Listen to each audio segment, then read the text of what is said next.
My name is Sarah Mitchell, and I'm 32. The look on my brother's face when he walked into the conference room was everything I had dreamed of for the past 8 months. Pure, undiluted terror. Rebecca, his wife, went completely white, her perfectly manicured hand flying to her throat as if she couldn't breathe. I smiled. It was a cold smile, the kind you learn when you've been to hell and clawed your way back. "Hello, Daniel," I said, my voice steady as granite. "Rebecca, you both look like you've seen a ghost. Where are you watching from today? Drop your location in the comments below and hit that like and subscribe button if you've ever felt the sweet satisfaction of watching someone get exactly what they deserve. You'll definitely want to stick around for what happened next. 8 months ago, if someone had told me I'd be sitting across from my brother and sister-in-law, watching them squirm like insects under a microscope, I would have laughed. Back then, I still believed in family loyalty. I still thought blood meant something. I was wrong about a lot of things back then. But let me start from the beginning, because this beautiful, terrible story of betrayal and justice, it starts with what should have been the saddest day of my life. The day my parents died in what everyone believed was a tragic accident. The day that set everything in motion. It was January 15th, a cold Tuesday night when the call came. Mom and Dad driving home from their anniversary dinner at Giuseppe's, the same restaurant where they'd had their first date 40 years ago. A drunk driver ran a red light at Pine and 4th Avenue. They never saw it coming. Daniel called me at 11:30, his voice hollow and strange. "Sarah, there's been an accident." The next few hours were a blur of hospital corridors, police reports, and the kind of paperwork that death requires. The other driver, a 23-year-old named Tyler Morrison, had been drinking at a fraternity reunion. His blood alcohol was twice the legal limit. He walked away with a broken arm and some cuts. My parents didn't walk away at all. The funeral was packed. Richard and Margaret Mitchell had owned a successful chain of hardware stores throughout Washington state, built from nothing starting in 1978. They were respected in the community, loved by their employees, and mourned by hundreds of people whose lives they'd touched. I remember very little of the service except Daniel giving the eulogy, his voice steady and professional, and Rebecca's hand on my shoulder when I couldn't stop crying during Mom's favorite hymn. At the time, I was grateful for their support, Looking back now, with perfect clarity about what came next, I can see things differently. During the reception at their house afterward, Daniel pulled me aside. "Sarah, we need to start thinking about practical things. The business, their estate, all the decisions that need to be made."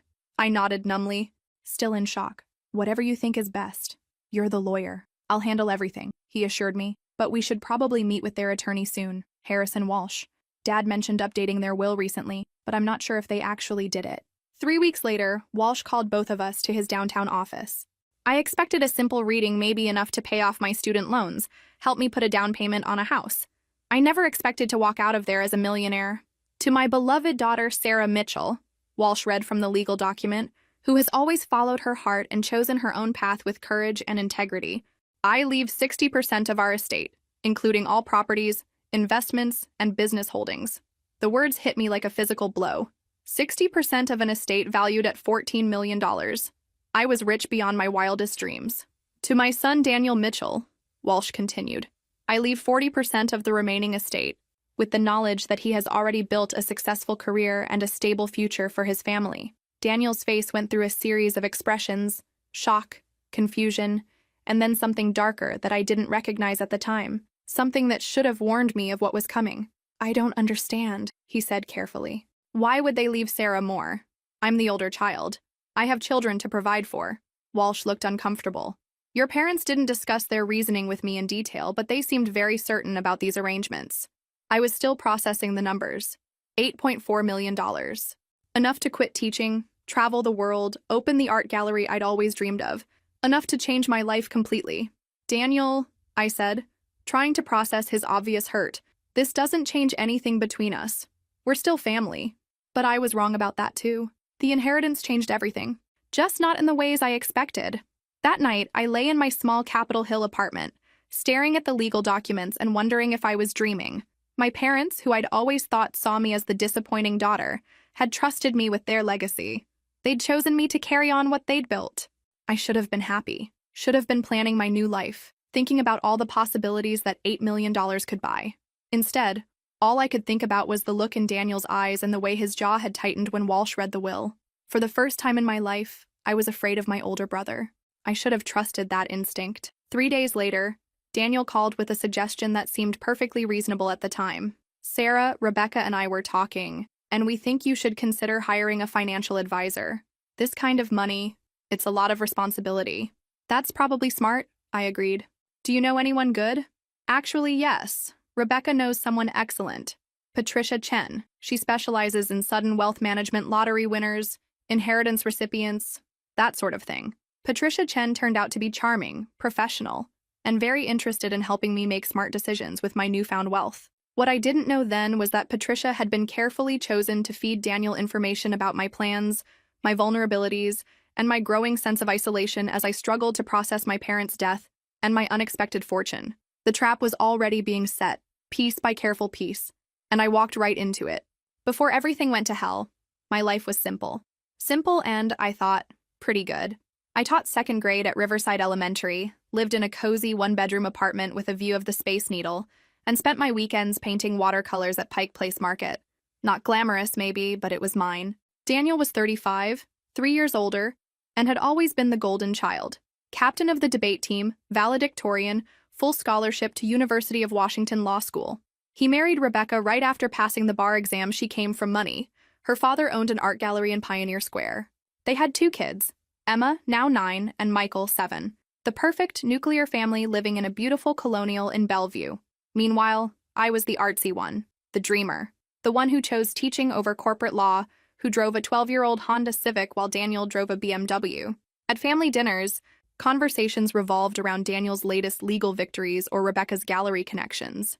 My stories about second graders learning to read rarely commanded the same attention, but I didn't mind. At least I told myself I didn't mind. I loved my students, loved watching their faces light up when they finally grasped a concept they'd been struggling with. I loved my independence, my freedom from the corporate pressure that seemed to consume Daniel's life. My parents owned Mitchell Hardware, 5 locations throughout Western Washington that Dad had built from a single Tacoma store in 1978. Mom kept the books and managed daily operations. They weren't Seattle wealthy, but they were comfortable. Comfortable enough to put both Daniel and me through college debt-free, comfortable enough for annual Hawaii vacations, comfortable enough that money was never a source of stress in our family, or so I thought. The relationship with my parents was typical for adults in their 30s. Sunday dinners every other week at their Queen Anne house, holiday gatherings, birthday celebrations for the grandkids. Mom always made pot roast. Dad always asked about my dating life with the subtle desperation of a man who wanted more grandchildren. Sarah, honey, Mom would say, passing the mashed potatoes. Mrs. Patterson from church has a nephew who's a doctor at Swedish Medical. Very nice young man. Mom, I'm happy being single right now, was my standard response. These conversations happened monthly, like clockwork, while Daniel and Rebecca represented success personified, honor roll kids, stable marriage, bright future mapped out in 5-year increments. If I'm being honest, there were moments I envied them. Not the money necessarily, but the certainty. They knew exactly who they were supposed to be, exactly what success looked like. I was still figuring that out at 32. The last time I saw my parents alive was at Emma's 9th birthday party in early January. Rebecca had hired a professional party planner despite the Seattle drizzle, complete with a bounce house and at least 30 kids running around high on sugar and excitement. I spent most of the party in the kitchen with Mom, cutting cake and refilling juice boxes. It was easier than making small talk with Rebecca's art world friends, most of whom looked at me like I was wearing a disappointing sister-in-law name tag. Sarah, Mom said, handing me another stack of paper plates, I want you to know how proud Dad and I are of you. The comment caught me off guard. Thanks, Mom. That means a lot. She paused in her cake cutting, looking thoughtful. You chose your own path instead of doing what other people expected. That takes real courage. At the time, I assumed it was just Mom being Mom, making sure I didn't feel overshadowed at another celebration of Daniel and Rebecca's perfect life. Now I realize it was something more. A hint of decisions they'd already made. 10 days later, they were dead. The call came at 11:47 p.m. on Tuesday, January 15th. I was grading spelling tests, half watching a Friends rerun, when my phone rang. Daniel's name on caller ID. Sarah. His voice was wrong, hollow and distant. There's been an accident.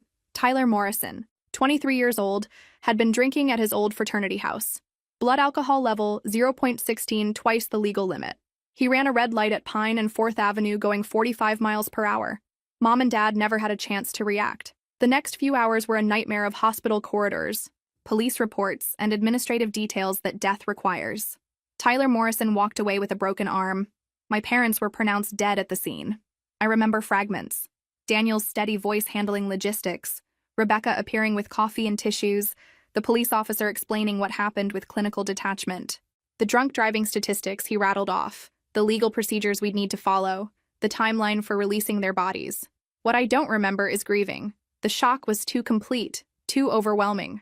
I moved through those first days like a sleepwalker, letting Daniel handle the funeral arrangements, the business decisions, the 100 details that needed attention. "I'll take care of everything," he assured me repeatedly. "You just focus on getting through this." The funeral was everything you'd expect: packed church, beautiful flowers, speeches about how Richard and Margaret Mitchell had touched so many lives. Their employees spoke about fair treatment and genuine kindness.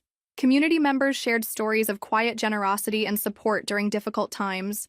Daniel's eulogy was masterful, painting our parents as the embodiment of American dreams achieved through hard work and integrity. He spoke about their values, their love for family, their pride in both their children's achievements. His voice never wavered, his composure never cracked. At the time, I was grateful for his strength. Looking back now, I can see it differently. Daniel wasn't grieving the way I was. He was performing. After the service, during the reception at Daniel and Rebecca's house, he approached me with that careful expression I was starting to recognize as his planning face. "Sarah, I know this is difficult timing, but we need to discuss practical matters. The business accounts, their personal finances, estate planning. There are time-sensitive issues that can't wait." I nodded numbly. "Whatever you think is best. I'll handle the immediate concerns, but we should meet with their attorney soon, Harrison Walsh." He mentioned that Mom and Dad had been discussing updates to their will recently. Updates? Nothing major, probably. Just making sure everything was current. But we should understand exactly what we're dealing with. Over the next few weeks, Daniel managed everything. He met with accountants, settled debts, handled insurance claims. He kept me informed with brief phone updates, but in the distant way you might brief a colleague about a project they weren't directly involved in. "The business is worth more than we expected," he told me during one call. "Dad was better with investments than any of us realized." "That's good, I guess." The will reading is scheduled for March 8th. Walsh's office downtown, 10 a.m. I wrote it in my calendar and tried not to think about it. In my mind, there might be enough to pay off my student loans, maybe take a small vacation to clear my head. I never imagined millions. Certainly never imagined it would make me a target. But Daniel was already calculating, already planning, already seeing opportunities that wouldn't occur to someone genuinely grieving their parents' death. Looking back, I can see signs I missed. The way his questions about the business became increasingly detailed.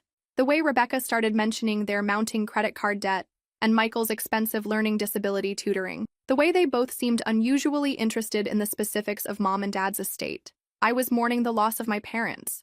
They were appraising the value of their death. The first sign that something was wrong came 5 days after I told Daniel about the inheritance. I was coming home from school, arms full of art projects my students had made for spring display, when I noticed my apartment door was slightly ajar. Not wide open. Just enough to show a sliver of darkness beyond the frame, like someone had closed it without making sure the latch caught properly. I stood in the hallway for a full minute, heart hammering, certain I'd locked it that morning. I always had ever since moving to the city. My hands shook as I pushed the door open wider and called out tentatively, "Hello? Is someone here?" No response. I stepped inside cautiously, scanning my small living room. Nothing looked obviously disturbed. My laptop was still on the coffee table, my purse hanging where I always left it. But something felt different. The air itself felt different, like someone had been breathing in my space. I checked every room, every closet, every possible hiding place. Nothing was missing. The envelope containing copies of the inheritance papers was still in my desk drawer, apparently untouched. My small jewelry collection was undisturbed. Even my emergency cache behind the bathroom mirror remained there. But I knew someone had been inside. I called my building manager first. "Mr. Peterson, was any maintenance scheduled for my unit today?" "No maintenance on the calendar." "Sarah, is there a problem? I think someone might have been in my apartment." "You want me to call the police?" I hesitated. What would I tell them? Nothing was missing. Nothing was broken. A door that might have been left unlocked wasn't exactly evidence of a crime. "No, not yet. Maybe I just forgot to lock it properly this morning." But I knew I hadn't. That night, I barely slept. Every sound in the building, the elevator, footsteps in hallway, pipes settling sent adrenaline coursing through my system. I kept my phone next to my pillow and jumped at every notification buzz. The second incident happened exactly 1 week later. I was at the grocery store on Sunday morning when my phone rang. Mrs. Chen, my elderly neighbor who lived across the hall. "Sarah, dear, there are men at your apartment door." They said they're from the gas company, checking for leaks? I froze between the cereal and coffee aisles. Gas company? On a Sunday? That's what I thought was odd. They have uniforms and clipboards, but something feels strange about them. One of them asked when you usually come home. Mrs. Chen, please don't tell them anything. And if you can, keep an eye on my door until I get back. I abandoned my shopping and drove home faster than was probably safe, but by the time I arrived, the men were gone. Mrs. Chen met me in the hallway, clearly worried. They left about 15 minutes ago, she reported. 2 men, both in their 30s, white, average height. They had official-looking equipment, but they didn't smell like utility workers. What do you mean? She sniffed delicately. Gas company workers smell like work like tools and truck interiors. These men smelled like expensive cologne. I thanked her and checked my apartment again. Once more, nothing appeared missing or disturbed, but that same unsettling feeling lingered. Someone had been going through my things carefully, professionally, looking for something specific. This time I called the police. Officer Martinez was polite but skeptical as he filled out his report. No forced entry, nothing missing, no witnesses to any actual crime. Could be scammers casing the building, could be a legitimate mix-up with the utility company. I think someone is watching me, I said directly. Ma'am, I understand your concern, but without evidence of an actual crime, there's not much we can do. I'll file this report, but unless something concrete happens... After he left, I sat in my living room trying to decide whether I was being paranoid or appropriately cautious. $8 million was life-changing money. Maybe it attracted attention I wasn't prepared for. Maybe random people were targeting me somehow. But deep down, I suspected this wasn't random. I called Daniel. Someone broke into my apartment, I told him without preamble. Twice. Broke in? Sarah, are you sure? Maybe you're just stressed. Grief can make us imagine things that aren't really happening. The dismissiveness in his voice stung. Daniel, I'm not imagining this. Someone has been inside my apartment going through my things. Have you called the police? Yes, but they can't do anything since nothing was stolen. There was a pause, then. Sarah, maybe you should consider moving somewhere more secure.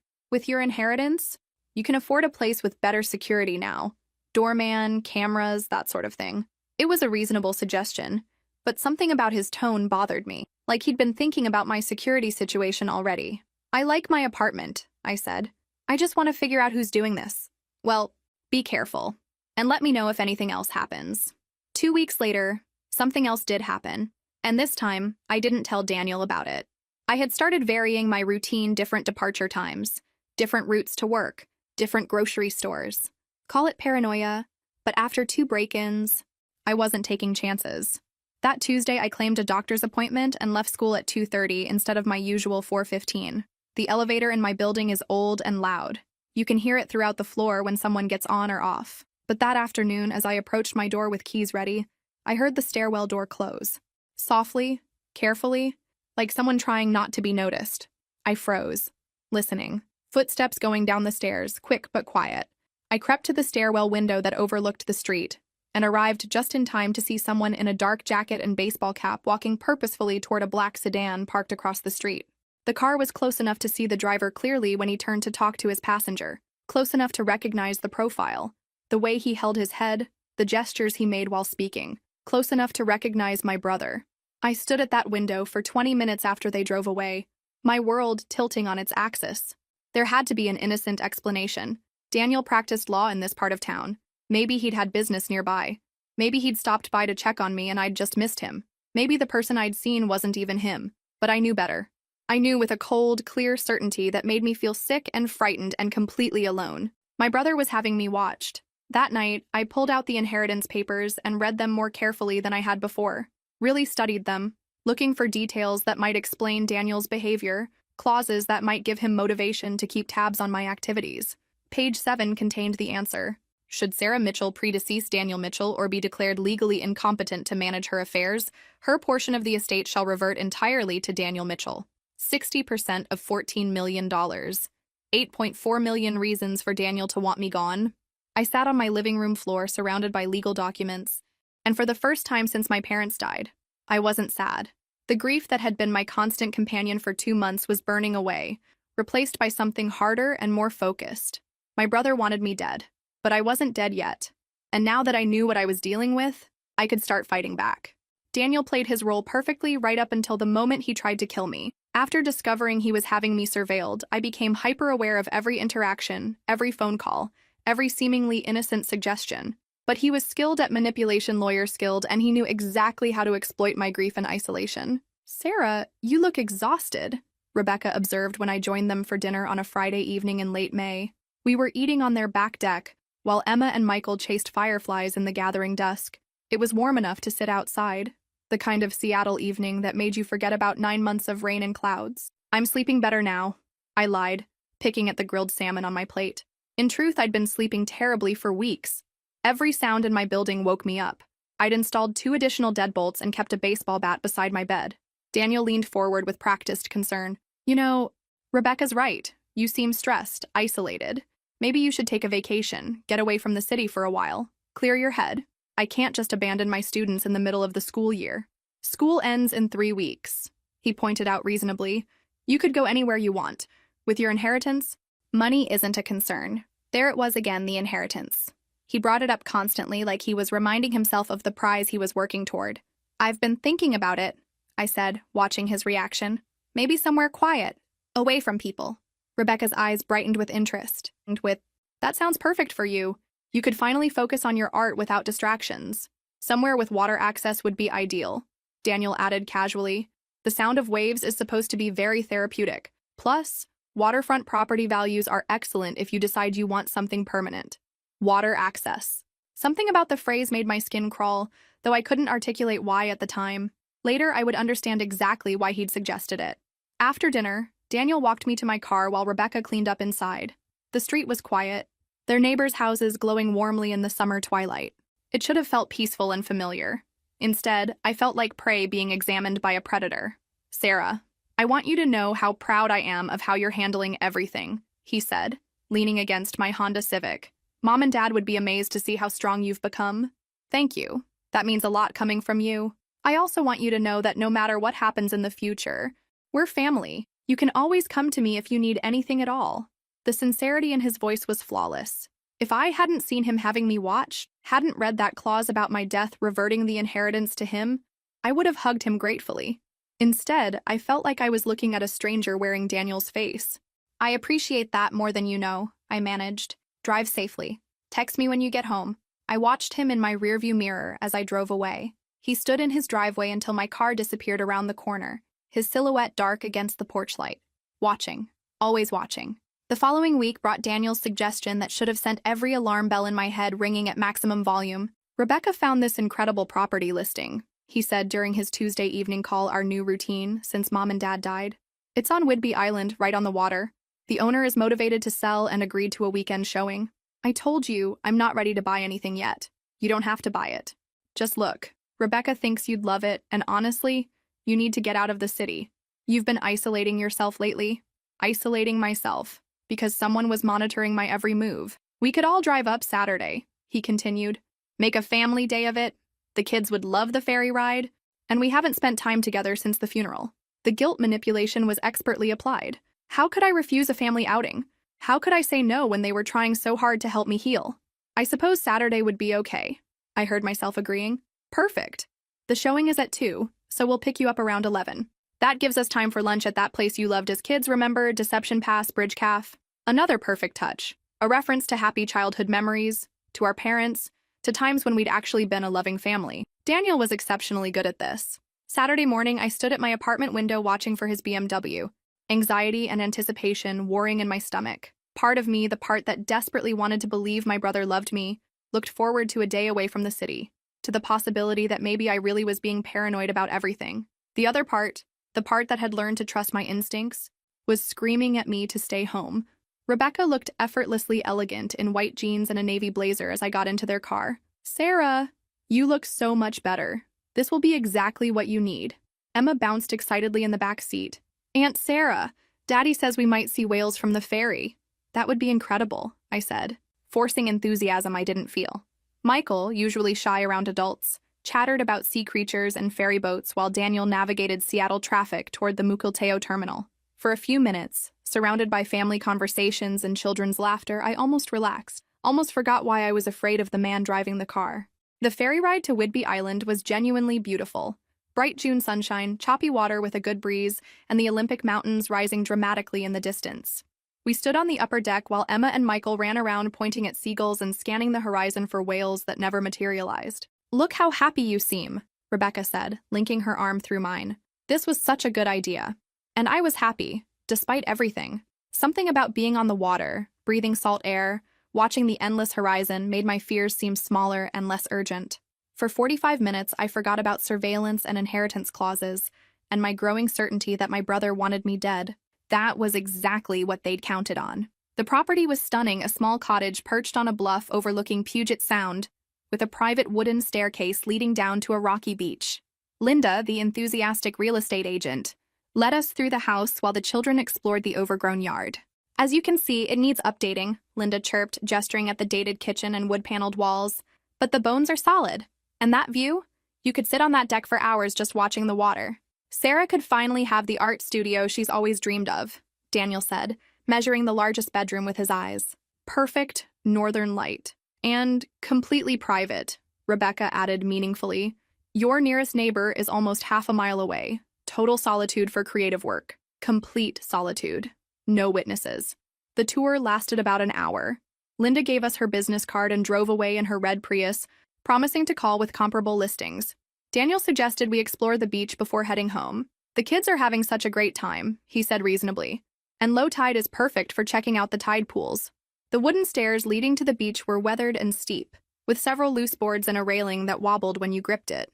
I held on carefully as we descended, Rebecca ahead of me, Daniel close behind. Emma and Michael had run ahead and were already splashing in shallow pools, shrieking with delight at the crabs and sea anemones they discovered. "Careful on these rocks," Daniel called to them. "They're slippery with all that seaweed." The beach was treacherous, large boulders covered in wet kelp, tide pools deeper than they appeared, and waves that surged unpredictably against the rocky shore. I watched Emma venture close to the water's edge and felt a spike of anxiety. "Maybe they shouldn't get so close to the waves," I said. "They're fine," Rebecca dismissed. "Kids need to explore nature. Besides, we're watching them." But Daniel wasn't watching the children. He was watching me. I had wandered toward a particularly large tide pool when Rebecca called out excitedly, "Sarah, come see this enormous starfish!" She was pointing toward the water's edge, about 20 feet away, right where the waves were breaking hardest against the rocks. I should have stayed where I was, should have listened to every instinct screaming danger. Instead, I picked my way carefully across the slippery rocks toward where she was pointing. "I don't see anything," I called, scanning the churning water. "Right there in that deep pool by the big boulder," she insisted, gesturing more emphatically. I stepped closer to the edge, leaning forward to peer into the foaming tide pool. The waves were bigger here, and the rocks were black with wet seaweed. Salt spray hit my face as the tides surged against the shore.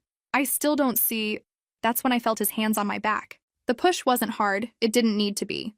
I was already off balance, leaning forward over treacherous rocks. Daniel's hands connected just above my shoulder blades, and suddenly I was falling forward into the churning water. My head struck the boulder with a sickening crack. Pain exploded through my skull as I hit the water, and immediately everything went wrong. My coordination was gone, my vision blurring. Blood streamed from somewhere on my scalp, turning the water pink around me. The current was stronger than I'd realized, pulling me away from the rocks, away from any chance of climbing out. I tried to swim, tried to call for help, but my brain wasn't connecting properly to my body. I was drowning, and there was nothing I could do about it. The last thing I remember before losing consciousness was Daniel's voice, carrying perfectly over the sound of waves. "Oh my God! Sarah fell! She hit her head!" He sounded completely panicked, completely innocent, completely believable. As darkness closed over me, my final coherent thought was crystal clear. My brother had just tried to murder me, and he was probably going to succeed. I should have died in that water. Head trauma plus hypothermia plus Puget Sound equals death statistics that don't leave much room for optimism. But sometimes the universe has different plans than the people trying to kill you. Marcus Webb was launching his kayak from a hidden cove about 400 yards south when he spotted something floating near the rocks. At first, he thought it was debris, a log, or piece of driftwood, but as he paddled closer, he realized it was a person, a woman, floating face up, unconscious but somehow still breathing. He told paramedics later that he'd never seen someone so close to death still clinging to life. My lips were blue, my pulse barely detectable, and there was so much blood in the water around my head that he was certain I wouldn't survive the trip to shore. but he pulled me into his kayak anyway and started paddling one-handed while calling 911. I don't remember any of this. The head injury had given me what doctors call retrograde amnesia. I lost about 4 hours of memory surrounding the incident. But I've reconstructed what happened from police reports, medical records, and Marcus's detailed testimony. What I do remember is waking up. The first sensation was beeping, constant, rhythmic, electronic. Then the smell, that distinctive hospital combination of disinfectant and something more organic underneath. My mouth felt stuffed with cotton, and when I tried to open my eyes, fluorescent lights stabbed into my brain like ice picks. "She's awake," someone said. A woman's voice, gentle but professional. I managed to crack my eyes enough to see a nurse checking the machines I was apparently connected to. Behind her, the room slowly came into focus: white walls, a window showing gray Seattle sky. And sitting in the visitor's chair, looking appropriately haggard and worried, was Daniel. "Sarah," he said, jumping to his feet with perfect relief. "Thank God. The doctors weren't sure how this would go." My throat was too dry to speak, but I managed a questioning sound. "You fell at the beach," Daniel explained, moving closer to the bed. "On Whidbey Island, remember? You hit your head on the rocks and went into the water. A kayaker found you and called for help." "Fell." He said I fell, but I couldn't remember falling. Couldn't remember anything from that day except the kids, I managed to croak. "Emma and Michael are fine. Scared, but fine. Rebecca took them home. She wanted to stay, but someone needed to be with them. They saw everything happen. Everything. They saw Daniel push me, or they saw what Daniel told them. They saw their aunt having a terrible accident. You've been unconscious for 18 hours, he continued. Severe head trauma, hypothermia, near drowning. The doctors said if that kayaker had been 5 minutes later, he didn't need to finish. We both understood how close I'd come to dying. Over the next 2 weeks in the hospital, as sedation wore off and my cognitive function slowly returned, I tried to piece together what had happened. But those crucial 4 hours remained a complete blank. I remembered the ferry ride, the house showing, walking down to the beach, then nothing until waking up in intensive care. Retrograde amnesia is common with this severity of head injury, Dr. Martinez explained during one of his visits. The trauma disrupts the brain's ability to consolidate memories around the time of impact. Those memories may never return. But everything else is clear, I said. I remember details from before that day perfectly. That's normal. The amnesia typically affects only the immediate time frame around the trauma. Your long-term memory should be completely unaffected, which was both blessing and curse. I couldn't remember Daniel pushing me, couldn't prove the crucial moment that would expose it as attempted murder. But I could remember everything else. The surveillance, the break-ins, the inheritance clause that made my death worth millions to him. Daniel visited every day, playing the devoted brother role to absolute perfection. He brought flowers, magazines, updates from my school. Several teachers had sent get-well cards, and constant reassurance about my recovery. The doctors say you might have some lingering effects, he told me during one visit, his concern carefully calibrated. Balance issues, possibly some cognitive problems. Nothing permanent, hopefully, but recovery might take time. Cognitive problems. If I started acting confused or irrational, who would believe me if I accused him of attempted murder? Daniel, I said carefully, I need you to tell me exactly what happened. I can't remember anything from that day. He settled into the visitor's chair, his expression shifting into what I now recognized as performance mode. We were exploring the tide pools. You were looking at something. Rebecca had found a large starfish in one of the deeper pools. The rocks were incredibly slippery from all the seaweed. You leaned forward to get a better look and just lost your footing. Where were you when it happened? About 15 feet away, helping Michael retie his shoe. He'd gotten it soaked and was complaining. Rebecca started screaming, and I looked up just in time to see you hit the water. It was a perfect story. Detailed enough to be believable, but not so elaborate as to seem rehearsed. Exactly the kind of story an experienced attorney would construct. Did you try to help me? To pull me out? Something flickered across his face so quickly I almost missed it. Of course I tried, but the current was strong, and you disappeared under the water immediately.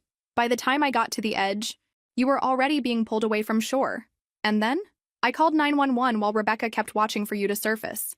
The Coast Guard arrived about 15 minutes later. But by then, he shrugged, letting me fill in the implications. By then, it should have been too late. But I was still alive, still breathing, still a problem that needed solving. Marcus Webb visited me once during my hospital stay, and his account was the most illuminating. I wanted to see how you were recovering, he said, looking uncomfortable in the sterile hospital room. When I pulled you out of that water, I honestly thought you were gone. Can you tell me what you saw? From your kayak? He looked surprised by the directness of my question. What do you mean? When you found me, what exactly did you observe? Marcus thought for a moment. Well, I was launching from the cove about a quarter-mile south. I was facing the water, organizing my gear, when I heard shouting. A woman's voice, very distressed. I looked toward the sound and saw people on the beach near some stairs. How many people? 3 adults, I think, and children. They were gathered at the water's edge, pointing out toward where you were. Could you see what they were doing? Not clearly too far away, but one of them was on a phone, calling for help, I assumed. That's when I spotted you floating near the rocks. How long between the shouting and when you reached me? Maybe 8 minutes? I had to paddle against the tide to get to you. 8 minutes in 58-degree water with a head injury. Most people would have been dead already. After Marcus left, I lay in my hospital bed processing this information. Daniel had called 911 quickly smart because it made him look like a panicked brother trying to save his sister. But he hadn't tried to swim out to me, hadn't attempted any kind of rescue. He'd stood on that beach and watched me drown, except I didn't drown. And now he had a bigger problem than before. When Dr. Martinez came for evening rounds, I was ready with my questions. Doctor, is there any chance my lost memories might return? Possible but unlikely. With retrograde amnesia, memories that don't return within the first few weeks usually don't return at all. And the other effects? Balance problems, cognitive issues? Those are resolving nicely. I'm optimistic you'll make a complete recovery. You're young, healthy, and responding well to treatment. Complete recovery. No permanent damage. No convenient excuse for Daniel if I started acting paranoid or making accusations. That night, alone with only the soft beeping of monitors for company, I made a decision. Daniel thought he'd gotten away with it. He thought the head injury had conveniently erased my memory of his murder attempt. He thought I was just his grateful sister, lucky to be alive, ready to go home and resume my quiet little life. He was wrong about all of it. I couldn't remember the push, couldn't prove it in court, couldn't convince anyone that my loving brother had tried to murder me for my inheritance. But I knew the truth. And now that I knew, I could start planning. Daniel had made one critical mistake when he pushed me off those rocks. He'd left me alive, and I wasn't going to waste that opportunity. 6 weeks after I nearly died, I was supposed to be grateful.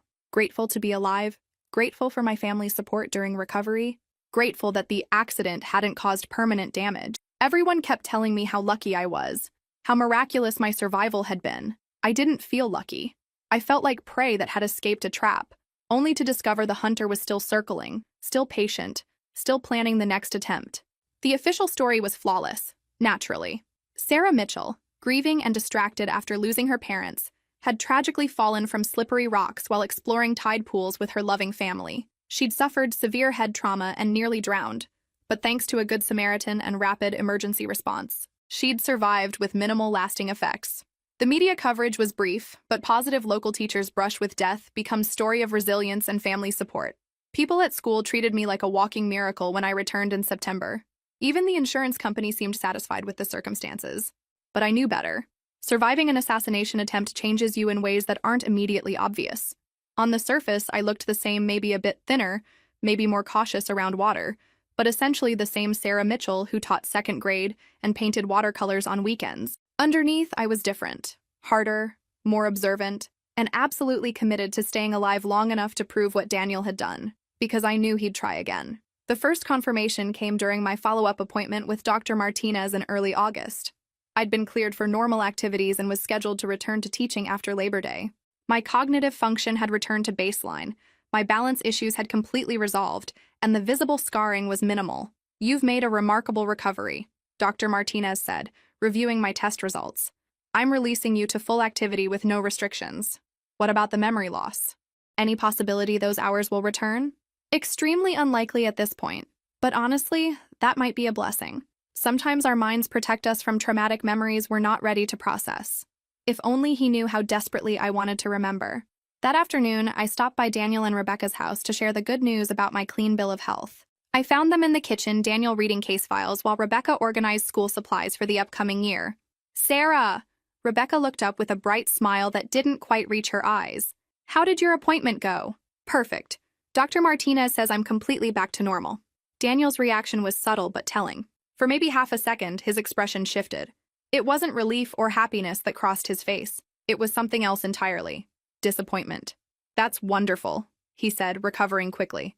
"We've been so concerned about long-term complications." "No complications at all," I confirmed, watching him carefully. My memory, coordination, everything is exactly like it was before the accident. And your memory of that day? Still blank? There it was, the question he'd been building toward. The information he needed to assess his situation. Complete blank. Dr. Martinez says it's permanent. The relief on his face was unmistakable. In his mind, I was the perfect victim alive, but with no memory of his crime. No threat to his carefully constructed narrative. Well, the important thing is that you're healthy, Rebecca said, returning to her supplies. Maybe it's better that you don't remember. It must have been terrifying. I stayed for coffee and listened to them discuss vacation plans. Emma's violin lessons, Michael's soccer season, normal family conversation that felt surreal when you knew you were sitting across from people who'd tried to murder you. As I was leaving, Daniel walked me to my car. "Sarah, I've been thinking," he said with practiced casualness. "Maybe you should consider that vacation we discussed. Somewhere relaxing, give yourself time to fully process everything." "I'm fine, Daniel. Really. I know you are. But maybe somewhere with better security? I worry about you living alone in that apartment, especially after what you've been through." Better security. Translation: somewhere it would be harder for me to disappear without witnesses. I appreciate the concern, but I'm comfortable where I am. His smile tightened almost imperceptibly. "Of course. Just know the offer stands. If you ever want to get away, even for a weekend, Rebecca and I would be happy to help you find something appropriate." That evening, I sat in my apartment, now equipped with a professional security system I'd installed during recovery, and made a decision I should have made months earlier. I couldn't prove Daniel had pushed me, but I could prove other things. The surveillance, the break-ins, the pattern of behavior leading up to the attempt on my life. I hired a private investigator. Janet Ross came recommended by a college friend who specialized in domestic law. She was in her 50s, gray-haired and professionally dressed, with the kind of face that made people want to trust her, which she explained was exactly why she was effective at her job.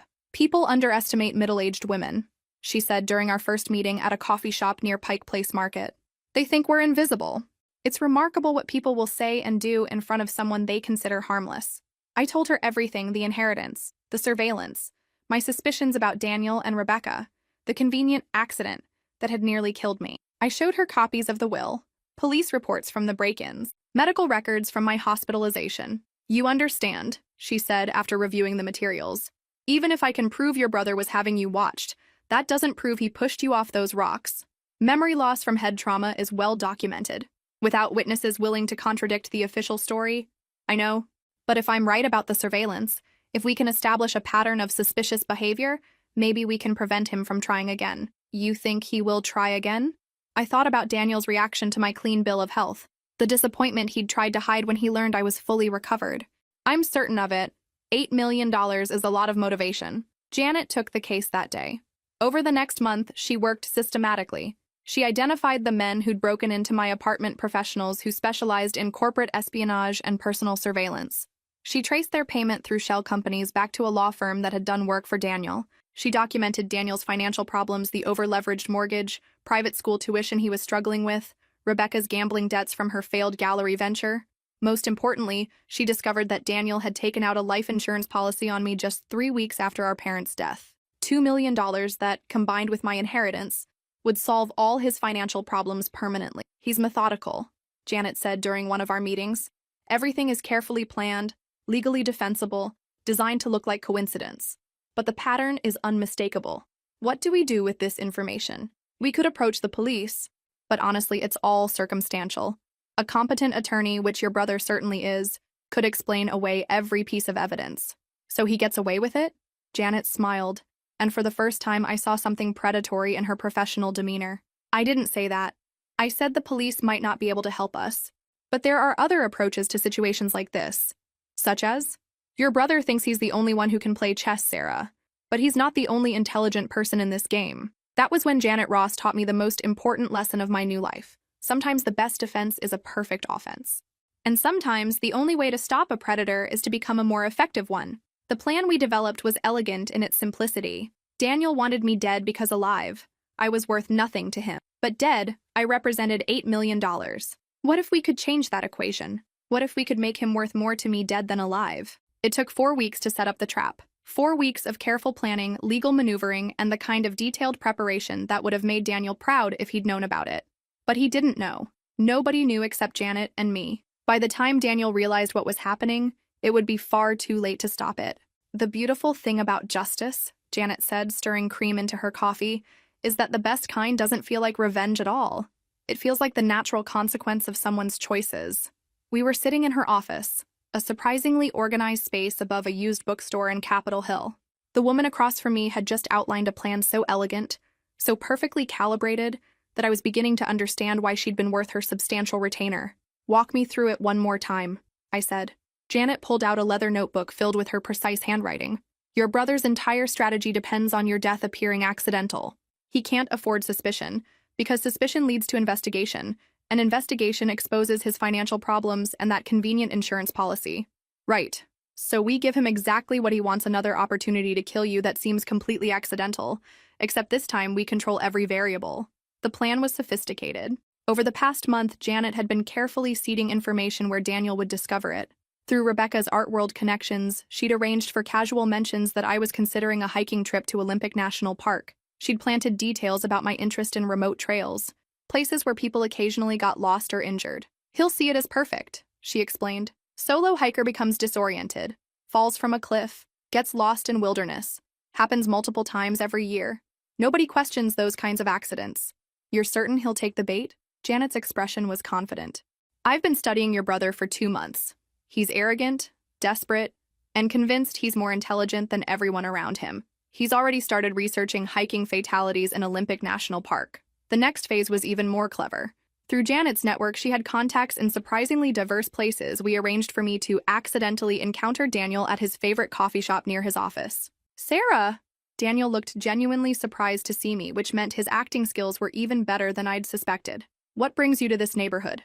"Meeting with my financial advisor," I said, settling into the chair across from him. "About the inheritance. I figured it was time to learn how to manage real wealth responsibly." Interest flickered in his eyes. "That's smart. Anyone I know?" "Patricia Chen. Rebecca recommended her, actually." Of course she had.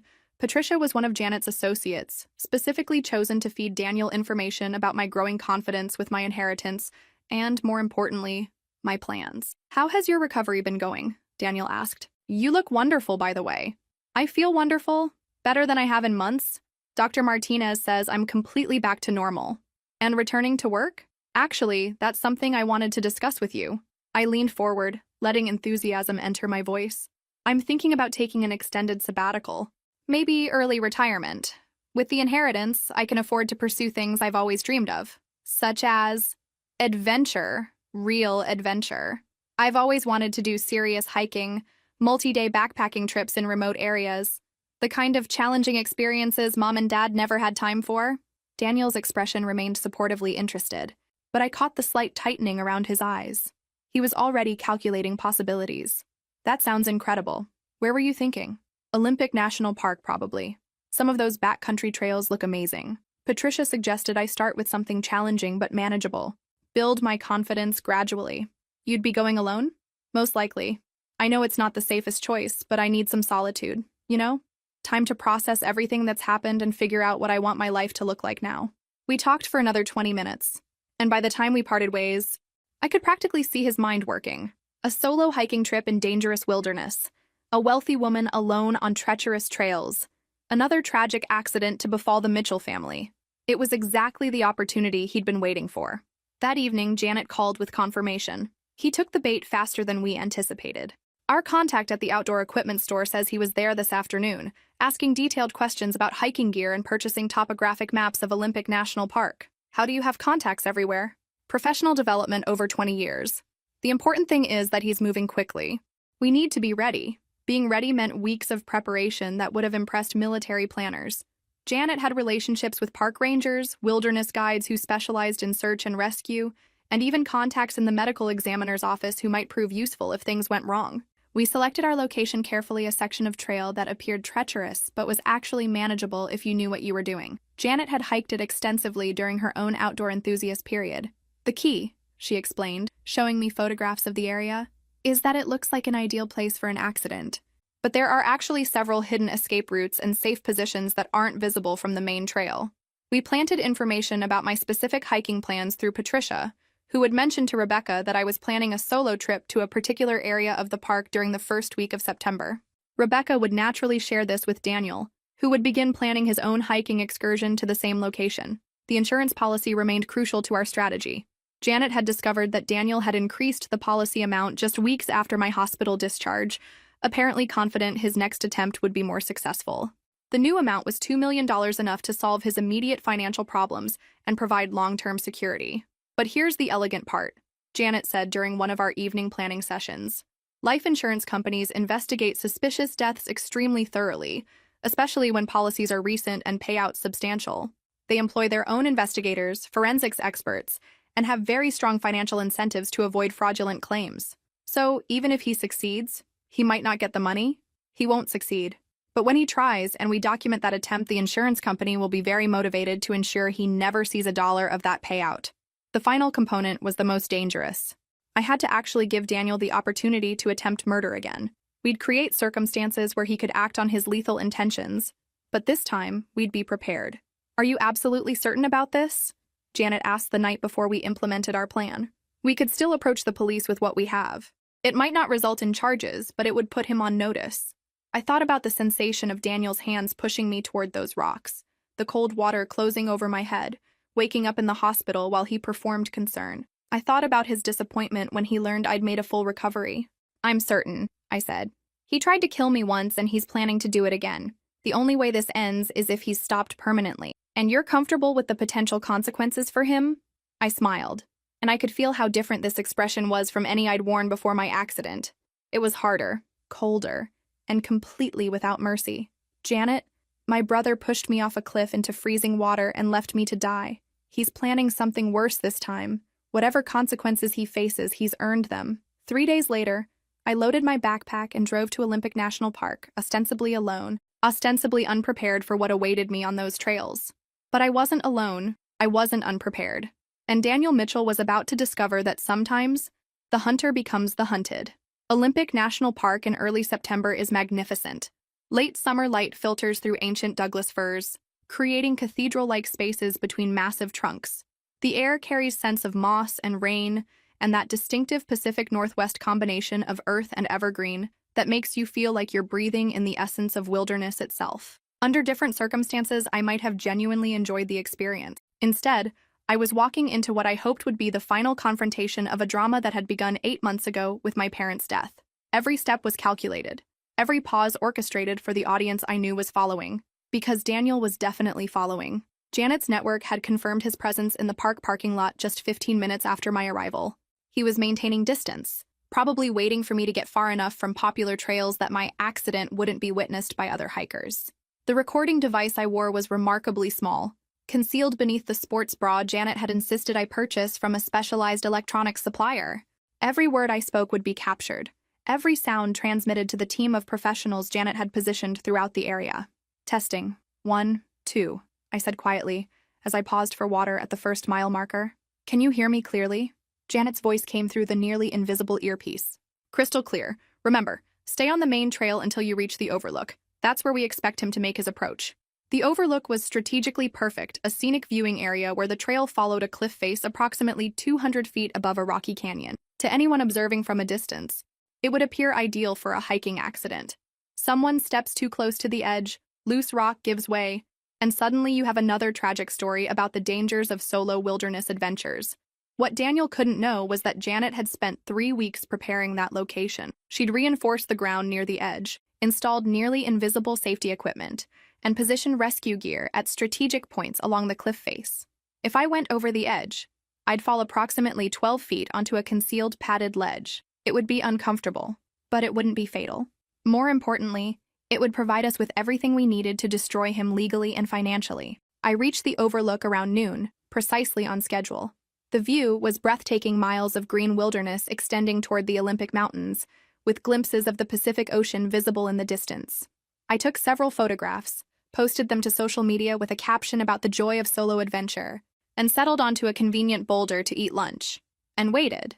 Daniel appeared approximately 25 minutes later, emerging from the tree line with the casual demeanor of someone who'd simply happened to be hiking the same trail. He was wearing expensive gear, premium boots, high-tech backpack, clothing that cost more than most people spent on entire outdoor wardrobes. Sarah? He sounded appropriately surprised and delighted. What are the chances of this? Daniel! I stood up, letting my expression show genuine surprise and pleasure. What are you doing here? Same as you, I suppose. Patricia mentioned you were considering hiking in this area, and it sounded so appealing I decided to experience it myself. Rebecca thinks I need more physical activity. Patricia. Perfect. Our fictional financial advisor had played her role flawlessly, providing Daniel with just enough information to make him feel the opportunity had naturally presented itself. This is incredible, I said, gesturing toward the panoramic view. I'm so glad I decided to challenge myself like this. Solo hiking can be hazardous, though, Daniel observed, moving closer. Especially in remote areas like this. People become disoriented, make navigational errors, step too close to dangerous edges. I've been extremely careful, I assured him. Though I have to admit, some of these drop-offs are intimidating. Look how far down that canyon goes. I walked toward the overlook, stopping approximately 6 feet from the edge, close enough to appear careless, far enough that I could react if he moved too aggressively. Daniel followed, his expression shifting to what I now recognized as his analytical mode. He was studying the terrain, calculating angles, considering how to make it appear accidental.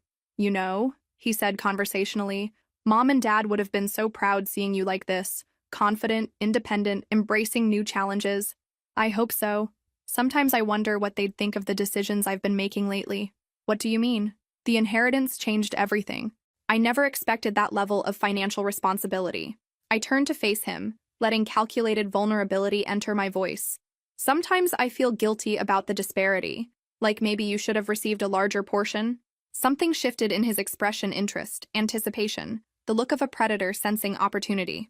Sarah, you deserve every dollar Mom and Dad left you. They recognize something special in your character. Did they, or did they simply pity me, the struggling teacher, the unmarried daughter who never quite achieved their expectations? Don't diminish yourself. Daniel moved closer, his voice warm with manufactured sympathy. You're the strongest person I know. Consider how you've handled everything, losing them. The accident at the beach, now this solo adventure.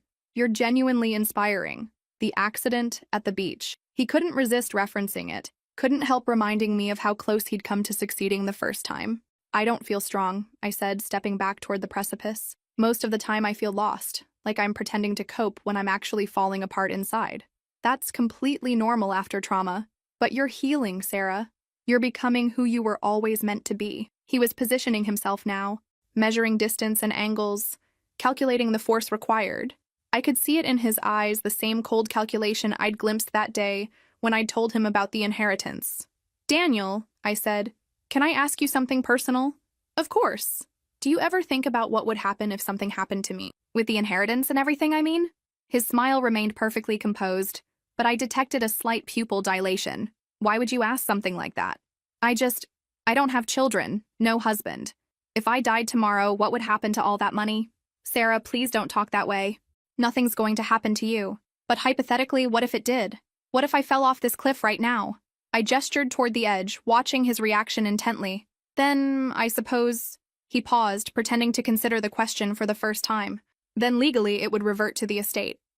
Probably to me as next of kin. So you'd inherit everything? Theoretically. But Sarah, I don't want to discuss this. It's morbid and unnecessary. $8 million, I said softly. That would solve significant problems, wouldn't it? Daniel became very still. What exactly do you mean by that? I know about the second mortgage. Daniel, the credit card debt, Rebecca's gambling losses, the private school tuition you're struggling to afford. I know about the life insurance policy you purchased. The mask slipped.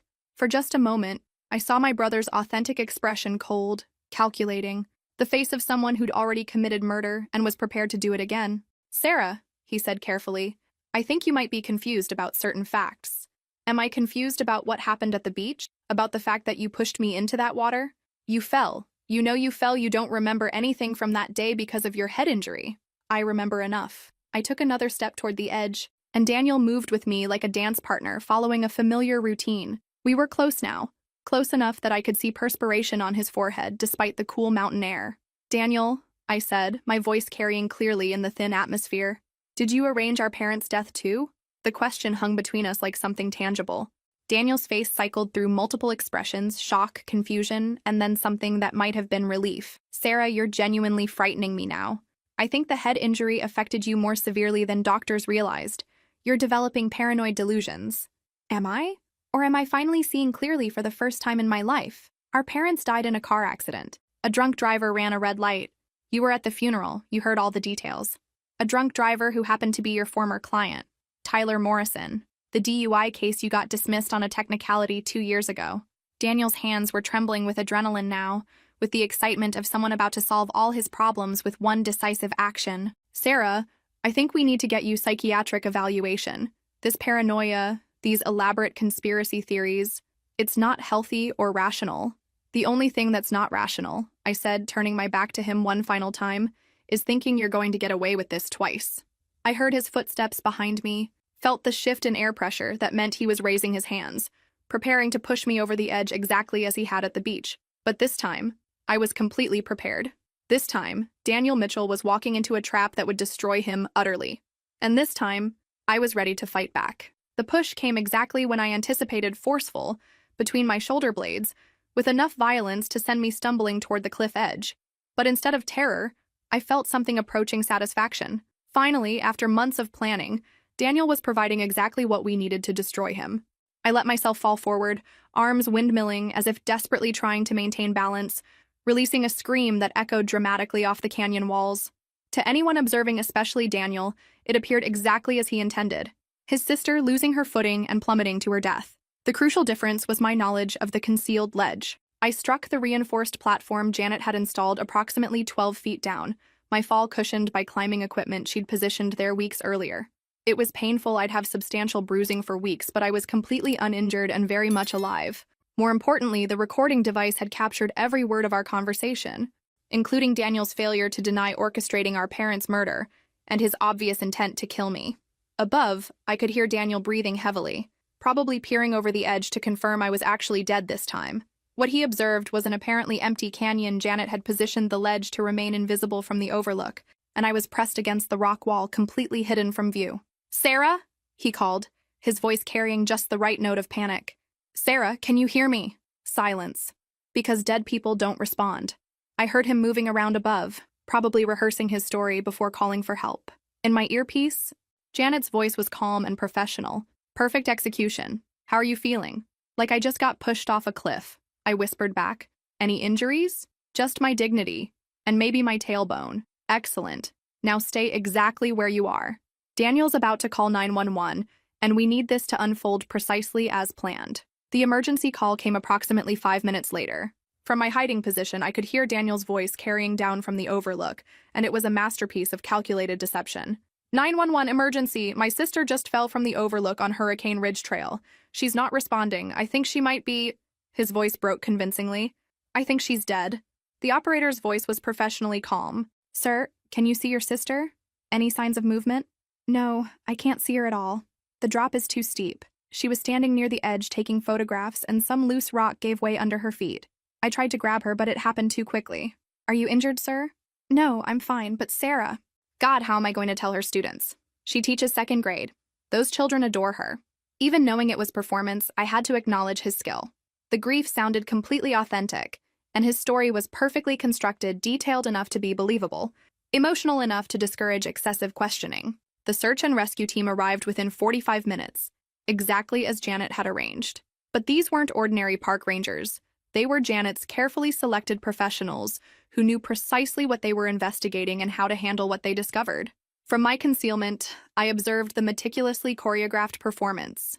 Daniel led them to the overlook, indicating where I'd supposedly fallen, his expression a perfect mask of devastation and shock. He answered their questions with exactly the right combination of grief and confused helplessness. "We were just talking about how beautiful the view was," he told Rodriguez, the team leader who owed Janet substantial favors. She seemed happy, excited about challenging herself with solo hiking. Then she stepped closer to get a better photograph angle and Rodriguez nodded sympathetically while taking detailed notes. "These accidents occur more frequently than people realize. Sir, the rock can be unstable, especially after recent weather. Will you be able to recover her body? We'll do everything possible. But I should warn you, falls from this elevation, survival chances are essentially zero." Daniel's shoulders sagged with what appeared to be genuine relief. In his mind, he'd finally succeeded. His problematic sister was dead, the inheritance was his, and the insurance policy would provide immediate financial security. He had no idea that every word he'd spoken during the last 2 hours had been recorded. or that the body recovery operation was actually an elaborate investigation designed to expose his crimes. The elegance of Janet's strategy was its fundamental simplicity. While Daniel drove back to Seattle to begin his grieving brother performance, Janet's team would discover evidence from the canyon that told a completely different story than Daniel's account. They found the recording device I'd worn, supposedly damaged during the fall but with its memory intact. They found traces of my blood on rocks near the edge blood I'd provided earlier from a deliberate finger cut. They found my damaged camera, its memory card miraculously preserved, containing photographs that showed another person's reflection during those final moments. Most significantly, they found physical evidence inconsistencies suggesting the fall hadn't been accidental. "The trajectory is wrong," Rodriguez explained to the insurance investigator who arrived the following day. "If she'd simply lost her footing, the physics would be different. This suggests she was pushed with considerable force." The insurance investigator, another of Janet's network contacts, was extremely interested in this information, especially when combined with the recording of Daniel essentially confessing to murdering our parents and planning my death for financial gain. But the most beautiful component of Janet's plan was yet to come. While Daniel met with funeral directors and practiced his eulogy, Janet was arranging my miraculous rescue by rock climbers who'd supposedly detected movement in the canyon 2 days after my disappearance. According to the official narrative, I'd fallen onto a narrow ledge and suffered concussion, surviving on rainwater and determination until the climbers located me. Miraculous but documented, there were verified cases of people surviving similar falls under comparable circumstances. I was airlifted to a hospital in Port Angeles, where Janet's medical contacts confirmed I was alive, but suffering from severe hypothermia, dehydration, and memory loss from the second head trauma I'd supposedly sustained. The news broke Thursday morning. Local teacher survives miraculous fall, brother overjoyed at recovery. Except Daniel wasn't overjoyed.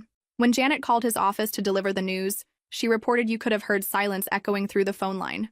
"Alive?" he finally managed. "Are you absolutely certain?" "Very much alive, Mr. Mitchell. Injured, but expected to make complete recovery. She's asking to see you." Another extended pause. Then, "Of course, I'll be there immediately." But he didn't come to the hospital.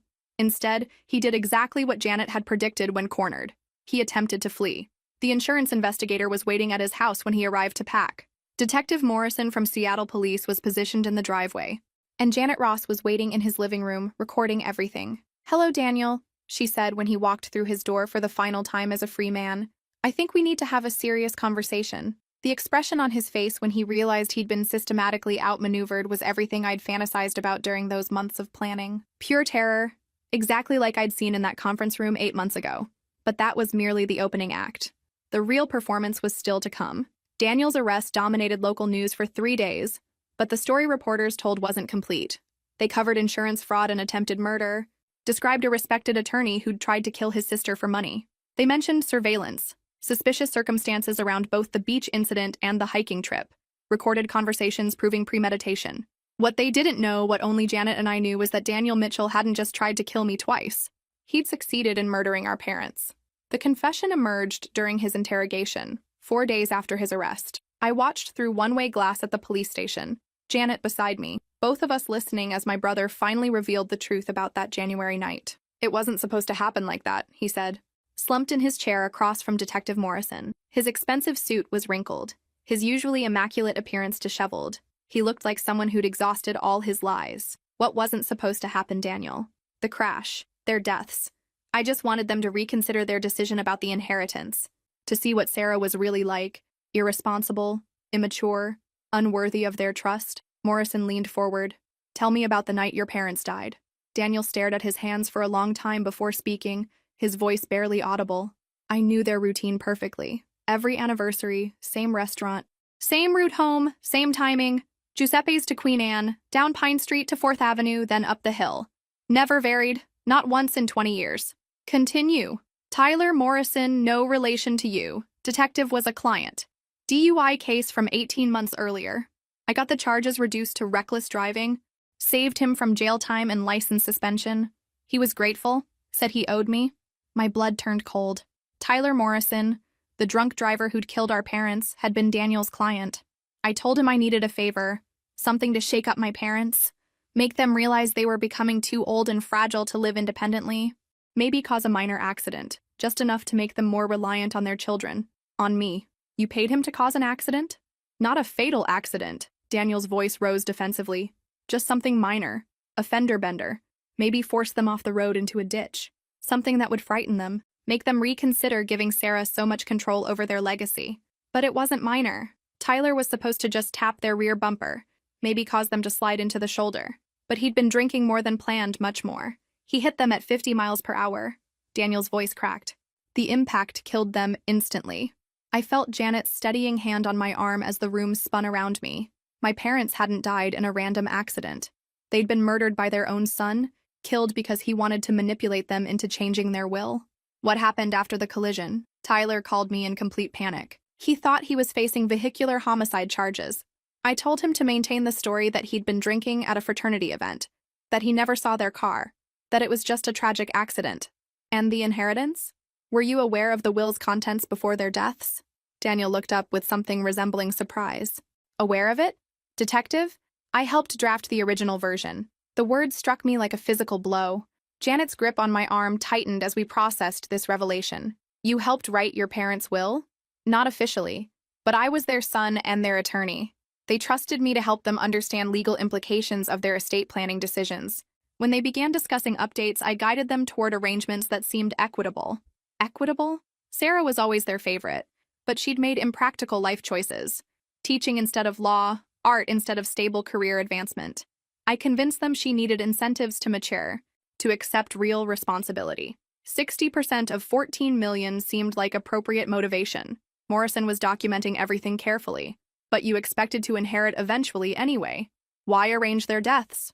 I didn't arrange their deaths, Daniel shouted. I arranged a minor accident to make them more dependent on me, more likely to recognize Sarah's limitations when she inevitably failed to handle the responsibility maturely. When she panicked, when she proved incapable of managing the inheritance, they would have revised the will. But they died instead. But they died instead, Daniel repeated hollowly. And suddenly Sarah was wealthy. And I was trapped by the consequences of what I'd set in motion. So you decided to murder her. I decided to solve the problem I'd created. If Sarah died, the inheritance would revert to me as specified in the will. The life insurance would cover our immediate debts. Rebecca and I could start over with a clean slate.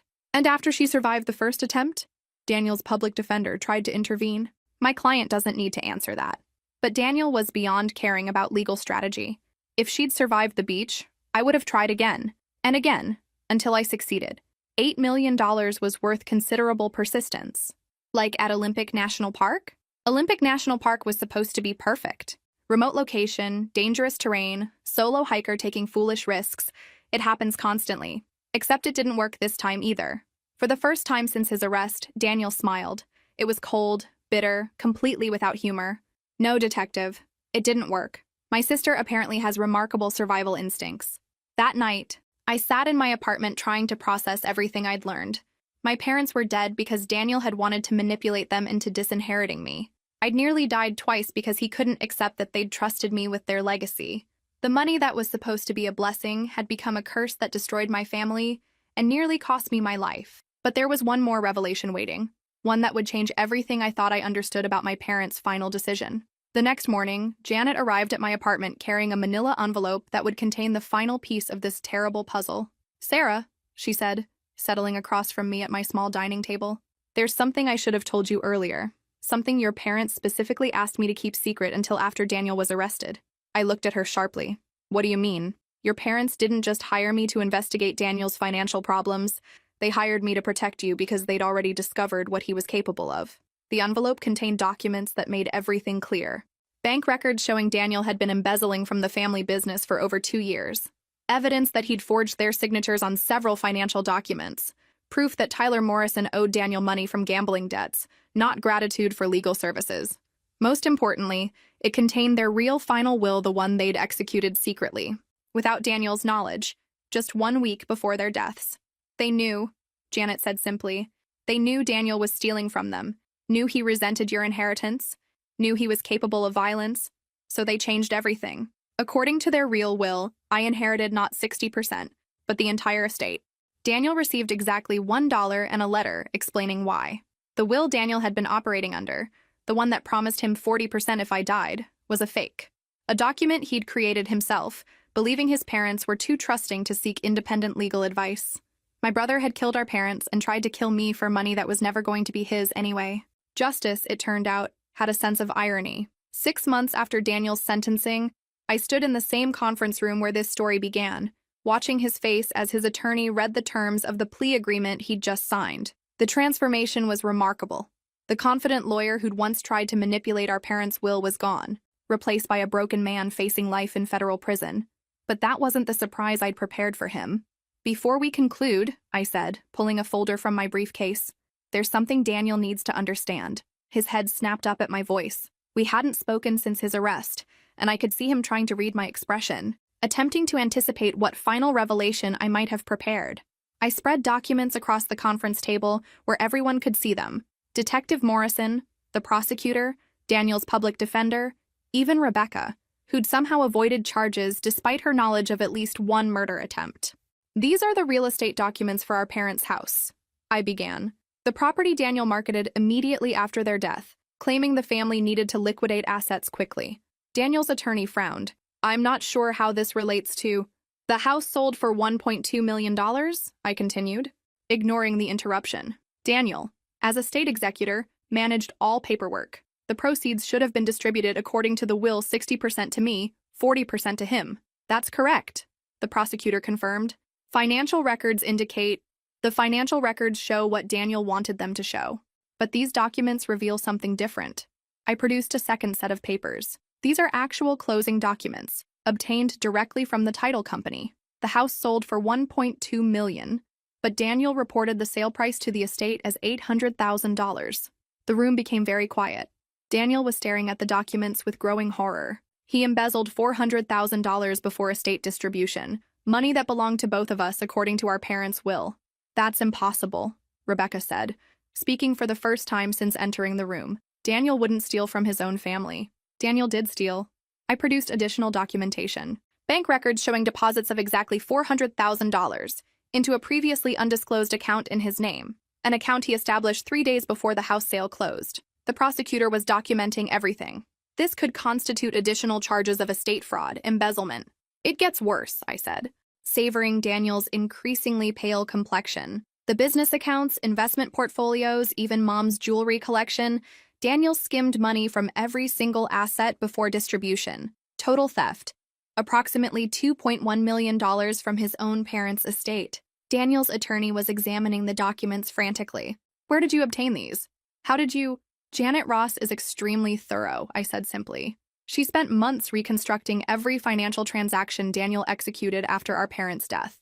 Remarkable what you discover when you understand what to look for."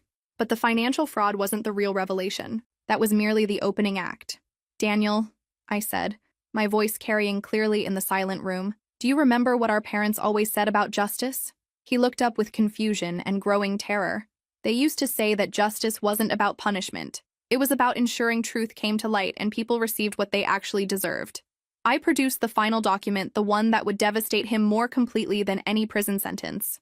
"This is their real will," I said, placing it before him. "Our parents' actual final testament, executed 1 week before their death." Daniel's hands trembled as he reached for the document. "That's impossible. I handled all their estate planning. There is no other will."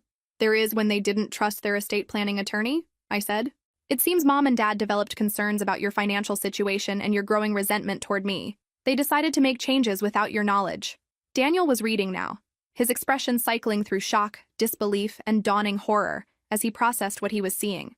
"According to their real final will," I continued, "you inherit exactly $1 and a letter explaining their decision. I inherit everything else, including complete control of their legacy." The letter was devastating. Mom and Dad had known perhaps not specifics, but they'd suspected Daniel was capable of terrible things. The letter detailed their disappointment in his choices, their growing awareness of his financial improprieties, and their decision that he couldn't be trusted with their life's work. "The will you've been operating under," I said, "was fabricated. A document you created and substituted for their real wishes, probably hoping no one would ever discover the substitution." "But the attorney," Rebecca whispered. "Harrison Walsh witnessed the signing. He verified." "Harrison Walsh witnessed the execution of a legitimate will," I agreed. "But Daniel had access to his father's office, his letterhead, his official seals. Creating a convincing forgery wouldn't have been difficult for someone with his legal expertise." The prosecutor was staring at Daniel with something approaching amazement. So you murdered your parents for an inheritance you were never going to receive? Daniel couldn't respond. He was staring at the real will, at his parents' signatures, at the notarization that proved its authenticity. Everything he'd done, the manipulation, the murders, the elaborate cover-up attempts had been based on a complete delusion. There's one more thing, I said, producing a final envelope. This is for you, Daniel, from Mom and Dad. It was a video message, recorded 3 days before their death on Dad's old camera. In it, my parents explained their decision to change the will, their growing concerns about Daniel's character, and their hope that someday he would understand their reasoning. We love you, son, Dad said, looking directly into the lens.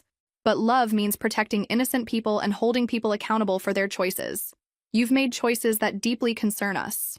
Mom's voice was gentler but equally firm. If something happens to us, we want Sarah to know we trust her completely. She has the integrity and values to preserve what we've built. The recording concluded with both parents saying goodbye, expressing hope that Daniel would eventually find his way back to the person they'd raised him to be. When the video ended, Daniel was crying, not the performed tears he'd displayed at their funeral or during his grieving brother act, but genuine tears for parents he'd lost and choices he couldn't undo. I didn't know, he whispered. I thought they were making a mistake. I thought Sarah was undeserving. So you stole from them, I said. And when that wasn't enough, you killed them for money that was never going to be yours. The plea agreement Daniel signed that day was more comprehensive than anyone had anticipated.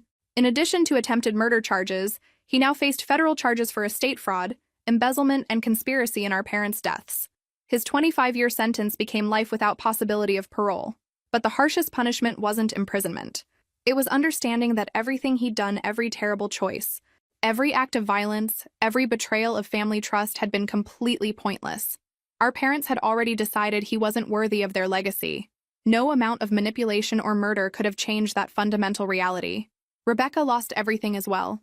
The house, cars, lifestyle she'd grown accustomed to all disappeared when Daniel's assets were seized for restitution. She moved back with her parents, taking Emma and Michael, attempting to rebuild from the destruction her husband had created.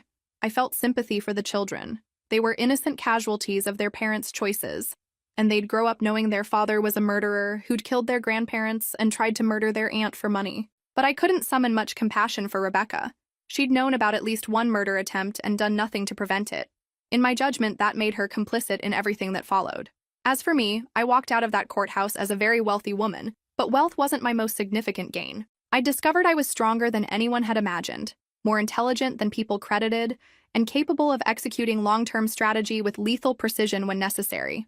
I'd also learned that justice sometimes arrives wearing an unexpected face. But my biggest surprise was still coming, and it involved what I'd decided to do with the money Daniel had killed for. 1 year after Daniel's sentencing, I stood before the Richard and Margaret Mitchell Community Center, watching second graders run laughing through playground equipment built with blood money transformed into something beautiful. The community center occupied 5 acres in South Seattle, in a neighborhood where children didn't always have safe spaces to play and learn. It offered after-school programs, art classes, tutoring for struggling students, and summer camps for families who couldn't afford childcare. Everything Daniel had tried to steal, I'd given away. Well, not everything. I kept enough to live comfortably, bought a small house with a garden where I could paint in natural light my parents had always wanted me to enjoy. But the majority of the estate, almost $12 million after legal fees and restitution, went into the foundation bearing their names. Are you certain about this? Janet asked, joining me on the small hill overlooking the center. Over the past year, she'd become more than my investigator. She'd become my advisor, my friend, and the closest thing to family I had remaining. Completely certain, I said, watching children play soccer on the new field. This is what Mom and Dad would have wanted. Not just the money, but the purpose behind it. The foundation extended beyond community centers. We provided college scholarships for first-generation students, funded art programs in underserved schools, and supported young teachers who chose to work in challenging communities. Everything my parents had valued, everything they'd hoped their legacy could accomplish. Daniel, serving his life sentence, had been informed of every donation, every scholarship, every program funded by the inheritance he'd murdered for. I'd ensured he understood exactly how his parents' money was being utilized. I'd heard from his prison counselor that he'd begun teaching literacy classes to fellow inmates. Perhaps it was genuine remorse, perhaps another performance, but I chose to believe it represented authentic change. People could transform, even those who'd committed terrible acts, I just wasn't naive enough to trust them again. Any regrets? Janet asked. About which part? Any of it. The plan, the revenge, donating a fortune most people would kill for. I thought about it, observing children play in the fading afternoon light. Do you want to know something strange about this entire experience? What? I'm happier now than before my parents died, before inheriting anything, before Daniel tried to kill me, before any of this happened. Why do you think that is? Because I understand who I am now. For 32 years, I defined myself as the disappointing daughter, the underachieving sister, the woman who'd never quite satisfied her family's expectations. I let other people determine my worth. A group of children ran past us, chasing a soccer ball that had escaped the field. One of them, a girl who couldn't have been more than 8, waved enthusiastically. "Miss Sarah," she called, "come play with us." I waved back, smiling. These children knew me as the lady who'd helped build their playground, who funded their art classes, who attended their games and school performances. To them, I wasn't an inheritance or a victim or a survivor of attempted murder. I was simply Sarah, and that was sufficient. The money was never really mine, I told Janet. It belonged to my parents, and now it's accomplishing what they would have wanted, making the world slightly better, one child at a time. And Daniel? I considered my brother, alone in his cell, probably contemplating how different his life might have been if he'd accepted our parents' decision gracefully, if he'd been satisfied with love instead of obsessing over what he believed he deserved. Daniel gets to live with the consequences of his choices. Every day for the rest of his life, he'll understand that he killed 2 innocent people and attempted to kill a third for money he was never going to inherit. That seems like appropriate justice. The sun was setting behind the Olympic Mountains, painting the sky in shades of pink and gold that reminded me of watercolors I used to create at Pike Place Market. Simple, beautiful, and completely authentic. "Janet," I said, "do you remember what you told me that day in your office? About the best revenge feeling like justice?" I remember. You were absolutely right. But justice isn't just about punishing people who wrong you. It's about ensuring their actions ultimately lead to something better than what they intended. I showed her the photograph I'd taken that morning, a letter from Marcus Webb, the kayaker who'd saved my life. He was starting medical school in the fall, funded by a scholarship from our foundation. "Daniel tried to destroy me because he thought I was weak," I said. "But weak people don't survive what I survived. They don't plan what I planned. They don't donate fortunes to help others. So what's next for the formidable Sarah Mitchell?" I laughed at the description. Formidable. I genuinely liked it. "I'm starting graduate school myself, art therapy program. I want to work with children who've experienced trauma, help them find ways to express what they can't verbalize. Using your inheritance for tuition? Using my salary from the foundation. I kept enough to live modestly. Remember? I've learned that the most valuable things aren't inherited, they're earned." As we walked toward our cars, Janet asked one final question. "Do you ever wonder what would have happened if Daniel had simply accepted the original will? If he'd been content with 40% of $14 million? I imagined an alternative timeline where my brother had celebrated my good fortune instead of resenting it, where our parents had lived to enjoy their grandchildren, where family dinners remained just family dinners instead of crime scenes waiting to happen. Sometimes, I said. But then I consider these children, the teachers we're supporting, all the positive outcomes that emerged from something so terrible. Maybe this is how it was supposed to unfold." "You really believe that?" I looked back at the community center, at the playground filled with laughter, at the building that bore my parents' names and carried forward their values. I believe that sometimes the worst experiences become foundations for the best contributions. Daniel thought he was destroying my life when he pushed me off that cliff. Instead, he gave me the opportunity to discover who I really was. "And who are you, Sarah Mitchell?" I smiled, thinking about the frightened, grieving woman who'd walked into a lawyer's office 18 months ago to hear a will reading that changed everything. I'm someone who survived, someone who fought back, someone who transformed a curse into a blessing, and blood money into hope, and someone who's not to be underestimated. Definitely not. If this story resonated with you, make sure to like and subscribe for more tales of survival, justice, and the unexpected strength we discover when life challenges us beyond our limits. Sometimes the people who try to break us end up revealing capabilities we never knew we possessed.